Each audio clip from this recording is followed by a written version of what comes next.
The first exposure many of us in America had to anime was from the early 2000s Toonami and Adult Swim lineup, but many of the obvious heavy hitters that were collected for this block have been discussed time and again. I'm personally interested in giving flowers to a series that's vaguely remembered by some, and often talked about with outright disdain by others. It's a series that's left out of the broader discussion of late 90s anime in the US, and undeservedly so. Waking up in a sleepy haze with the TV still left on around 2003, Adult Swim's anime block would greet us with a series of ethereal visuals that stuck with me forever. 1999's Alexander Senki, or Reign the Conqueror as it was called in the US during its brief early 2000s Adult Swim airing. Alexander Senki is a good show that's reputation online is quite unfair. It's an expressive and unique experience that defies many quote-unquote anime conventions to create something that feels legitimately different, regardless of if you're a lover of history or not. It also has a fascinating multinational production history that's reflective of the unique period that came about near the end of cell animation's dominance in the anime world. The story of Alexander Senki is just that, the tale of Alexander the Great. Well, a sci-fi Magitech adaptation of said story. If you come into Alexander Senki looking for an exhaustive 50-episode biography, covering as much of the Macedonian Emperor's real life as you can fit, while putting great focus into his strategy and planning that won his army many battles, you'll likely end up disappointed, because Alexander Senki is more interested in using its smooth 13-episode runtime to take a more philosophical look at the world-conquering legend's broader impact, and is less interested in the finer details of his status as a commander. Integrating elements of Greek philosophy as well as metaphysics and mathematics to craft an intentionally dense, but always engaging interpretation of the campaigns and rise of the world ruler's 20s. The series removes and outright skips dozens of key figures in Alexander's life, instead focusing on a select handful of his family members and inner circle, his rise to power among Macedonia during his father Philip's rule, and his campaigns from Persia to India, as well as highlighting certain key junctions that cannot be skipped, such as the breaking of the Gordian Knot, Alexander's meeting with Diogenes, and the execution of Philotas, just to name a few. Oh yeah, this video will be full of spoilers for actual historical events that you have no right to complain about me dropping. The series also includes some original characters, such as the slimy politician Attilos and his daughter Eurydice. But its primary original character is Alexander's general Cassandra, Aristotle's niece and a composite character created for the series. Not to be confused with Aristotle's actual student Cassander, who isn't featured in this show, which initially caused me a small amount of confusion when I first rewatched this show as an adult. The series is far more interested in tackling the meaning of legacy itself, and less in giving you a direct as accurate as possible history lesson, instead exploring how one young king's endless ambition and military might shaped the destiny of the entire world after his time. How do we grapple with the mark that someone whose name is truly undying set on all of us? Alexander Senki is by all actual origins of the word an epic. It's at times obtuse, visually unlike any other anime in many regards, and even debatably a little pretentious to some, but it's a show that I fully encourage everyone with even a passing interest in animation and directing to watch, as it comes out of a unique production history on top of being a good show. Adapted from a trilogy of novellas by famed Japanese author and historian Hiroshi Aramata, in 1996, Aramata released the first novel in his trilogy Emperor's Fantasy, Alexander's War Chronicles, to decent success in Japan. During the development of the novella trilogy, the series publishing house, Kadokawa Shoten, would plan an animated adaptation of the work, to release alongside the books to further interest in the famed writer's newest work. And what could be a safer bet in the late 90s than a sweeping historical epic intertwined with sci-fi and fantasy elements? Alexander Senki is what I would refer to as a premium TV anime, a series heavily backed and marketed during its initial airing in Japan, with a staff consisting of some of anime and the global animation world's greats. In the initial planning process of the show, a sort of super team of industry veterans was formed, headlined by Masao Maruyama, the at the time Madhouse heavyweight and eventual founder of MAPPA, and legendary director Rintaro. These two would serve as the series producers under Madhouse. Yoshiteru Takeda, of the smaller firm Pasokan, would also come into the project as an executive producer, with the Pasokan branding being applied all throughout the show's marketing and releases. Pasokan was a very small firm in the world of anime production, having just started to throw itself into the ring, with Alexander and the OVA series Pendant being its only output. With a solid source of funding by the way of Kadokawa and Pasokan, Maruyama and Rintaro would then find their director in Yoshinori Kanamori, an experienced animation director and key animator, who had his hand in numerous major TV anime, such as Galaxy Express 999 and Devilman, though Alexander Senki would be his first time serving as the lead director on a full TV production, unless you count his brief stint where he directed the back half of the American Street Fighter animated series. Colonel William Guile. With the core production team established, screenwriter Sadayuki Mirai would be brought on to adapt Aramata's novels for a TV anime format. Despite a running start, the series would run into a slight hitch early on, with the production committee unable to determine what visual style the show would adopt to properly convey the distinct sci-fi history hybrid Aramata describes in his writing, combined with the early production being short-staffed at the already busy Madhouse. This is when, come the end of 1996, the series' character designer and arguably its largest reason for being remembered would come about. Over in the United States, a young animator and director had been making a name for himself in the world of children's animation as well as experimental adult animation, Peter Chung. And quite frankly, out of everyone on this series' monumental production lineup, the one who ended up having the biggest impact on its legacy wasn't Rintaro, Murayama, or Kanamori, but Peter Chung himself. It's Alexander Senki's visual design that truly serves as its biggest strength to this day, taking what would have been a good show and turning it into one that will always live in the heads of those who have seen it to some extent. Peter Chung is one of the most unique figures in the world of animation, both East and West. Born in South Korea, as a teenager, Peter Chung would find himself falling deeply in love with the medium of animation. In particular, Osamu Dazaki's excellent space adventure Cobra film. Chung would move to America to study animation at CalArts University. Continuing his work as an animator and making a name for himself in America, his two major breakout projects would come to fruition in 1991. The first would see him serve as the character designer on Rugrats, and it wasn't long before he landed his own show under MTV's experimental liquid television block, Aeon Flux. Aeon Flux is frankly incredible. Primarily written and directed by Chung himself, the series would air as 2 seasons of silent shorts before being picked up again in 1995 for a full 10-episode season of fully voiced half-hour episodes. Aeon Flux would present the story of Aeon, as she partakes in a psychosexual game of cat and mouse with her former lover-turned-dictator Trevor Goodchild. It was a series that took full advantage of animation as a means of storytelling, with Chung's vision following in the footsteps of his inspirations. The focused directing style of Dazaki, with a cyberpunk setting deeply influenced by the art of Mobius and the greats of the German Expressionist movement. The series was unlike anything else on TV at the time, almost entirely animated on ones, and still to this day is a masterclass. Chung is a known perfectionist though, believing that storytelling is never a still concept. He'd back this up by going back in 2006 for Aeon Flux's DVD release, and having the series' color palette completely reworked to a darker, less vibrant image that, while I personally prefer the original MTV broadcast color palette, better fit his vision for the series. Chung has a very active Patreon page currently, where he has some fascinating insight and opinion pieces on the current state of animation and the creative process in general. He also hosts a podcast discussing storytelling and directing with other industry veterans.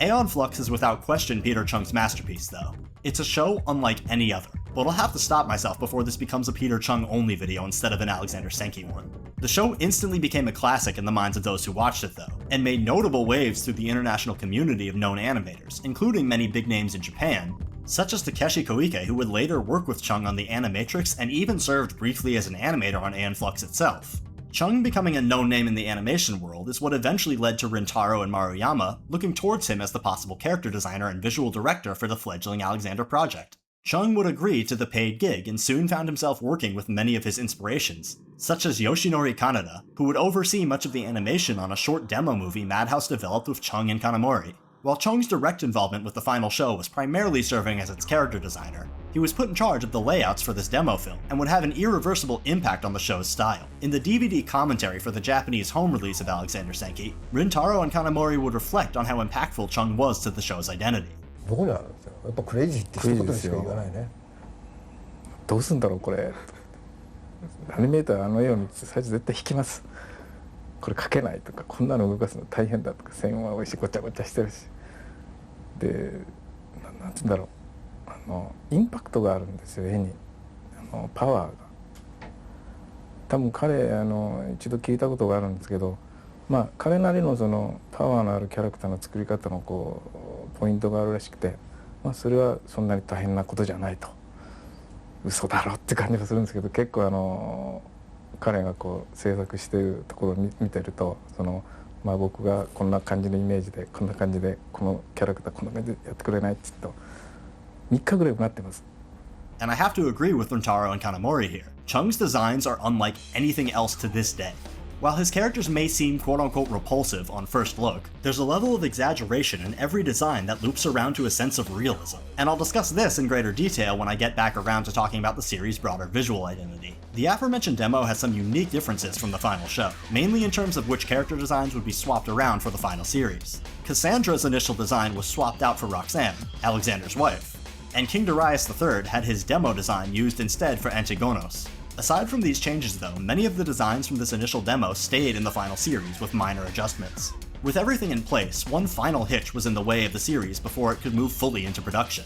This being that Madhouse was frankly stretched to its limit, meaning that much of the actual animation would need to be outsourced to a foreign studio. More so than usual, almost the entire production would have to be handled outside of Japan in terms of raw animation. This is where the Korean animation studio DR Movie would come into play, with Chung working directly with certain staff at DR Movie to make the initial process smoother. Alexander Senki has an interesting situation of being a series that had its storyboards, music, layouts, scripting, and CG all handled in Japan, while almost all of its primary animation was handled in Korea by DR Movie, a series based on a Japanese novel about a Macedonian emperor, set in the Mediterranean, Middle East, and India, written, produced, and directed in Japan, and animated in South Korea. Alexander Senki would be a true international effort. The series would finally air in Japan during the fall of 1999 on WoW WoW, with a reasonably decent marketing push, putting it alongside the hit song Anata no Kisu wo Kazeemashou by Yuki Koyanagi, a huge song in late 90s Japan that was licensed out as the show's promotional theme and would then be used as the show's opening theme on the home release. Alexander Senki's story follows Aramata's novel, but in an abridged format that only covers key moments in the life of Alexander the Great, though in the context of this unique, semi-alternate history setting. While still set around 340 to 325 BC, the series' version of our world's past is one of eclectic visual design and a mixture of technology far beyond what actually would have existed. It's still a pre-Hellenistic world, just one with floating architecture, giant robots, and torture racks the size of skyscrapers. Alexander Senki's version of the Greek peninsula and the land surrounding it is as visually unhinged as it is narratively, as the series takes common mythology from the time and reworks it under the lens of mathematic-powered magic, each episode opening with a narration from Shinji Ogawa about different concepts in Euclidean math, and how they might be thematically relevant for the following episode. The series' first 4 episodes follow Macedonia's growing tension with Athens, leading into the eventual death of King Philip and Alexander's rise to power, though it goes about this by nearly entirely skipping the internal politics of the setting, tossing aside the original character of Attilos after he almost exclusively spends his screen time rambling about his political machinations. The series quite literally turns to you at the end of his storyline and says directly to your face that in this story, subterfuge and logic will get a man nowhere. The series is less interested in building wide, fleshed out character arcs, or providing a sense of logic to its world, but instead takes a very meta look at the meaning of the term greatness.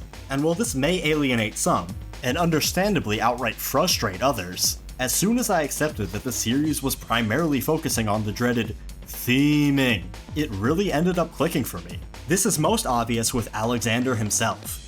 Despite being the series' namesake and its primary focus, the show isn't really about him, and more about his broader legacy.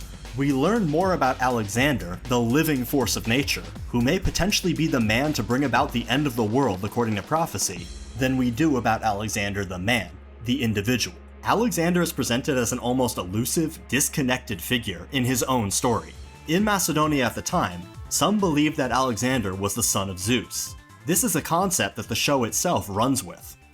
We don't truly get a look into Alexander's thought process, or how he developed his revolutionary military strategies. What we get is a quiet, soft-spoken man who often talks like he's a child, constantly stating that he requires great speed in his army to win battles. Asking his commander Clytus as he recruits him at the start of the series, "Will you be my speed?" The closest we get to a true understanding of who Alexander is as an individual is in episode 8, an episode exploring the initial conceptualization of the city of Alexandria.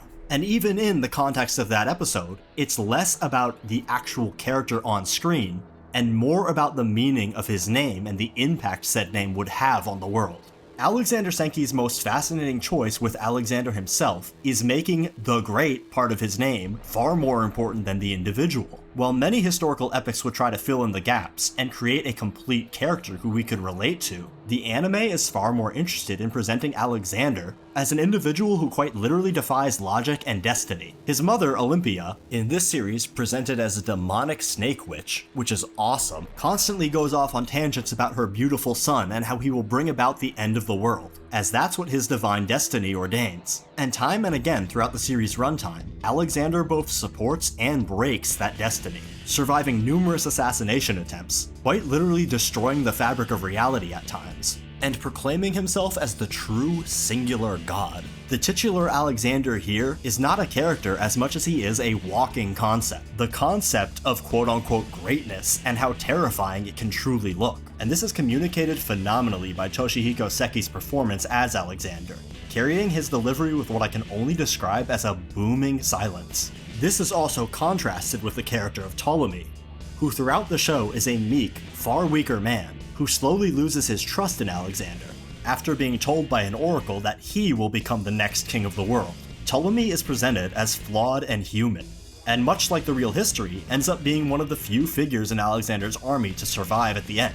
Ptolemy is a human. Alexander is a being that other characters throughout the series show both endless loyalty and immense fear towards. Fear that in the case of his generals Clytus and Philotas, as well as his teacher Aristotle, ends up spelling their doom. Aristotle throughout the series is attempting to find the Platahedron, an artifact left behind by his master Plato, which according to him can spell the very fate of the world based on the one who obtains it. Aristotle in this series, aside from being a philosopher, also designs giant robots for the Macedonian army, which is just a hilarious image to look at. He's presented as a man of contemporary logic, and as I said before, in this series, logic is laughed at. And this is best presented through Aristotle's direct parallel, and my favorite character in the series, Diogenes, who considers Aristotle and the world in general to be foolish, as well as being the only character who understands Alexander as a force, with possibly my favorite scene in the entire show being its adaptation of the first meeting of Alexander and Diogenes. In truly one of the most spectacular examples of freak-to-freak communication put to animation, King Darius III ends up being the biggest obstacle throughout much of the series, a man truly of his time. Ego and power as a living individual, Darius is immensely entertaining, as we watch his fragile kingdom and self-image crumble under the weight of the being that is Alexander. The story's active disdain for the very existence of logic is mirrored perfectly in the show's finale, illustrating exactly how Alexander represented the end of the old world and start of the new world that we currently live in. And I won't give away every detail into how that's done, but I will say that it includes a historical cameo that straight up made me do a Nintendo YouTuber's soy jack at the screen when rewatching it all these years later. The entire series ends up being an incredibly unique, almost ethereal exercise in exploring the death of the old world before the birth of the Hellenistic era. There's really no other animated series that adapts history quite like this. It takes real historical events and twists them to instead take a gonzo look at the meaning of legacy itself. Aramata's writing, readapted by Murai, is surreal, thematically dense to a level that I've seen many people outright complain about, and at times unintentionally hilarious, with this series' version of the Cult of Pythagoras being transforming Italian ninja druids. That is just such a funny image to look at, and it makes me laugh every single time. And don't even get me started to how insane this series gets once we hit India. But it isn't the series' unique storytelling that people remember it for. It's Alexander Senki's usage of the visual medium of animation that still serves as its strongest point. Alexander Senki is a gorgeous looking show, with brilliant storyboarding that presents a sense of scale that's necessary for a historical epic like this. Every city from Athens to Babylon is presented as a packed metropolis, lit by the vibrant color palette of the buildings and outfits that its citizens wear. Streets stack upon each other in layers, giving every location a sense of wonder that feels as if it came out of a Dr. Seuss fever dream. With my favorite visual in the entire show being the floating garden of Babylon. The series' vistas paint a dreamlike reinterpretation of our old world that on rewatch had me obsessively hitting the screenshot button.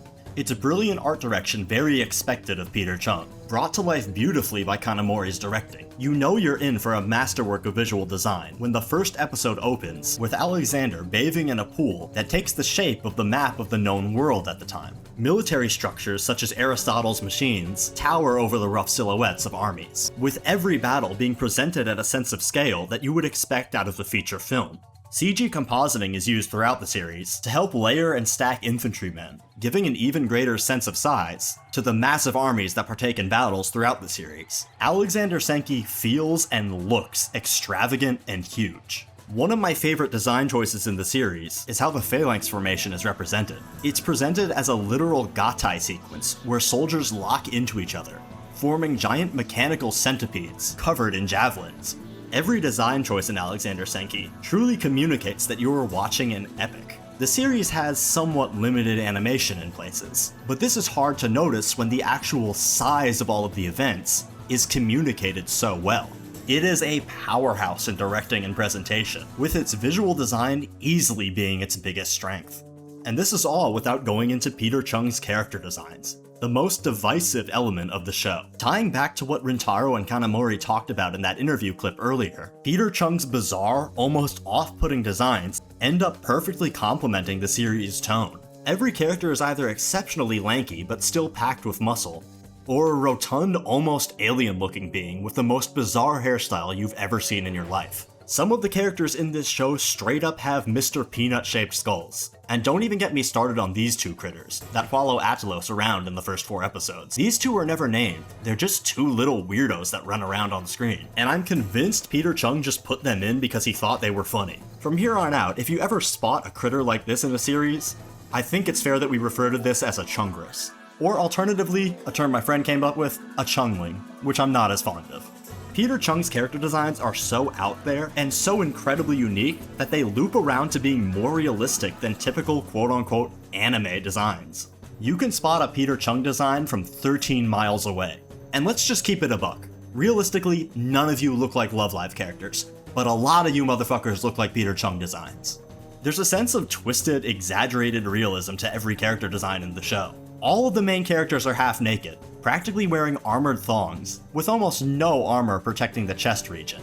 Just take a look at Hephaestion here. He's just strutting around dressed like a sci-fi runway model. And yes, I am convinced that that A tattoo on Alexander's chest is a Gundam reference. My favorite design in the show, though, has to be Chung's interpretation of Diogenes. This bizarre little rat man, who Chung channeled all of his Rugrats energy into, is a design I am fully convinced looked more like the actual real-life Diogenes than any of the statues or paintings we have. This is a design truly befitting of the name Diogenes the dog. Alexander's own androgynous appearance is also very close to Aeon with her hair down, which I believe to be an intentional choice on Chung's part to have him appear more distant and ethereal. In most scenes in the show, he's just mocking people, hitting them with a straight-up Zoolander expression. Chung's designs became so distinct and iconic to the show that every subsequent re-release of Aramata's novels would instead use Chung's artwork as their covers. Aside from the show's immaculate, unique visual design, its soundtrack is a banger as well. Composed by Japanese DJ Ken Ishii, the sweeping electronic soundscape adds to the alien, almost distant feeling of this show's version of our past. Unfortunately, the only available version of said soundtrack is a remix album released in 2000, and not the original mixes used directly in the show. Alexander Senki would release to decent success on its original WoW WoW broadcast, with its 13-episode run going smoothly. The following year, in 2000, a compilation film covering from the start of the series to the end of the war in Persia would be released in theaters. This recut was directed by Rintaro himself, meaning that while much of the footage is the same, certain scenes were reworked to give them an entirely different tone. Though the absence of the show's final stretch, showing Alexander's time as the king of Persia, as well as the start of his conquest into India, is sorely missed and leaves the story feeling incomplete. 2000 would also see a video game adaptation, developed internally by Pasokan, released on Windows home computers. This is an exceptionally janky strategy RPG, released in a very limited quantity. I've taken the effort to rip the game's ISO myself, which I uploaded to archive.org. You can find that in the description. Keep in mind, to get the game to run, you will need to run it through a Windows 98 virtual machine. The game is not very good, but it's an obscure, esoteric part of anime tie-in history that I felt like preserving, as it's not available anywhere else. In 2002, the first 4 episodes of the series would be dubbed by Jack Fletcher, before the rights moved over to Tokyopop, who would complete the rest of the series with a different cast. This dub would air internationally under the title Reign the Conqueror. The English dub is decent for the most part in terms of translating the script. Its issue comes in how quiet everybody is. The dub features some very bizarre audio mixing that leads to everybody speaking in a whisper, making it hard to hear what the characters are saying half the time. Diogenes was also given a Yoda voice, and its reception when it aired on Adult Swim was poor to say the least. Going back to forums from the early 2000s, you can see dozens, if not hundreds of posts mocking the character designs, calling the show ugly, or complaining about how its character designs look nothing like anime. In fact, there were some early debates on these forums whether the show counted as an anime at all. These early forum posters had no idea the show was developed by Madhouse, and were simply judging it off of Peter Chung's designs. This poor initial reception followed the show around, as even when I announced that I was doing a video on the series, I was asked by a couple people, "Hey, isn't that show terrible? Is that show even an anime?" And honestly, all of this has made me realize one thing. The way people talk about anime online now really hasn't changed much. There's still a lot of ignorance, and just a blatant lack of curiosity about alternative art styles, and shows that don't follow a traditional shonen method. But that is frankly a whole separate can of worms that I can rant about for hours. Though sadly, with the death of old Tokyo Pop, the show has been without an official release for over 20 years, both in Japan and internationally. Which means this direct rip of the Japanese DVDs that I used for this video is likely the best release this series is ever going to get. Alexander Senki is a solid show. It's a thematically dense, at times seemingly obtuse narrative, complemented by some of the most spectacular visual design of its era. And it's a series that I think everyone should watch at least once. So go ahead and expand your anime horizons a bit, and give a watch to this truly unique historical epic.